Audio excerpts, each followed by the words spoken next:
À Anticor, nous sommes régulièrement accusés sur les réseaux sociaux d'être des vendus. Alors le mode opératoire est le suivant, un média révèle un scandale et dans les 10 minutes qui suivent, les premiers messages tombent. Anticor n'a toujours pas porté plainte, c'est bien la preuve qu'ils sont des vendus. Généralement c'est suivi des messages suivants. Et Anticor a perdu toute crédibilité sur cette affaire. Bon, il faut savoir que lorsque nous portons plainte, certains estiment que nous perdons toute crédibilité et lorsque nous ne portons pas plainte, les mêmes estiment que nous perdons toute crédibilité. C'est dire à quel point nous passons notre vie à perdre toute crédibilité. Bref, nous avions quand même envie de répondre à cette question, est-ce que nous sommes des vendus? Ou plutôt, comment est-ce qu'une association de lutte contre la corruption agréée par le ministre de la Justice comme Anticor travaille? C'est-à-dire comment le contrôle citoyen fonctionne.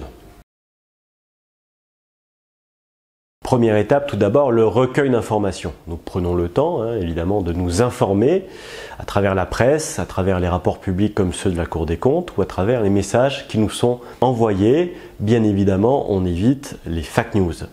Il faut savoir qu'on reçoit à peu près une dizaine d'alertes par jour, que nous sommes bénévoles et donc que nous avons une activité professionnelle. Bref, tout cela, cette phase, demande un petit peu de temps. Deuxième étape, nous analysons les faits pour voir notamment si ces faits sont prohibés par un texte. Il peut y avoir des actes choquants mais qui ne sont pas interdits. Par exemple, quand un député vote contre son propre amendement ou lorsque le porte-parole de l'Élysée ment, ça peut être choquant évidemment, mais ça n'est pas interdit. Anticor ne peut pas intervenir sur ce type d'agissement. Troisième étape, l'analyse de la prescription.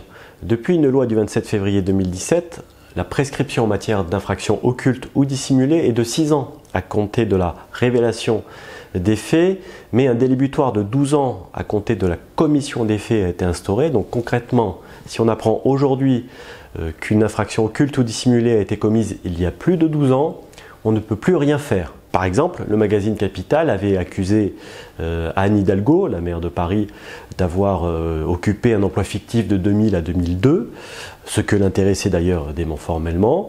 Les faits sont complètement prescrits. Si Anticor n'intervient pas sur ce dossier, ce n'est pas parce que nous sommes complices ou amis avec Madame Hidalgo, c'est tout simplement parce que nous ne pouvons plus juridiquement agir. Quatrième étape, l'analyse des risques.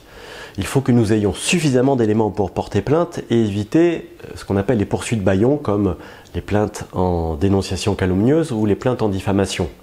Il peut très bien y avoir des articles dans la presse ou même des livres étayés qui fournissent des hypothèses intéressantes, mais il faut savoir que devant le juge, des hypothèses ne suffisent pas, il nous faut des éléments probants et donc en absence d'éléments, nous ne pouvons pas agir. Nous regardons également si les faits sont visés par notre agrément. Nous sommes une association agréée par le ministre de la Justice.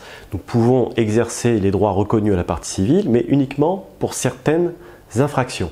Donc si les faits ne concernent pas les infractions qui sont visées par notre agrément, nous ne pouvons pas nous constituer partie civile. Cinquième étape, le coût financier.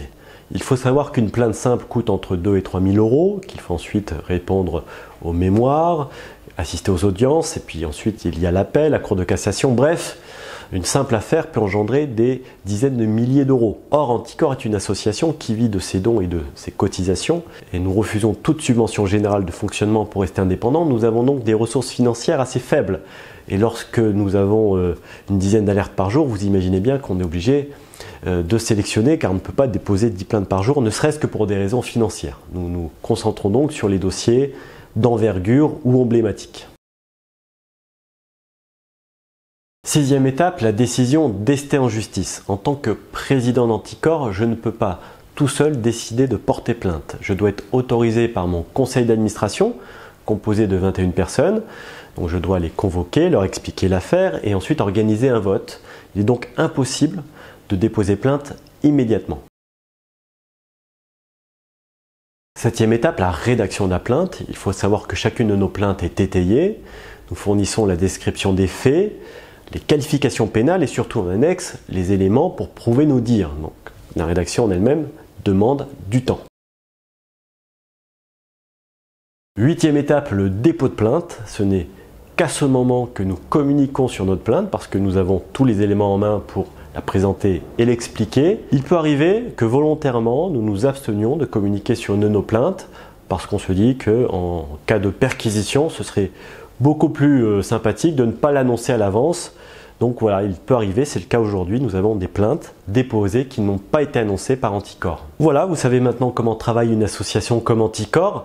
Alors vous l'avez compris, ça n'est pas parce que nous ne déposons pas plainte 10 fois par jour que nous avons été achetés 10 fois par jour, c'est tout simplement parce que nous travaillons sérieusement à la hauteur des moyens financiers et humains que nous avons.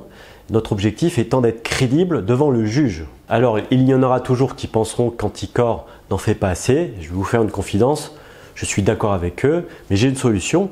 Si tous ceux qui pensent qu'Anticor n'en fait pas assez adhéraient à Anticor, nous aurions les moyens d'en faire beaucoup plus. Et croyez-moi, nous ne demandons que ça.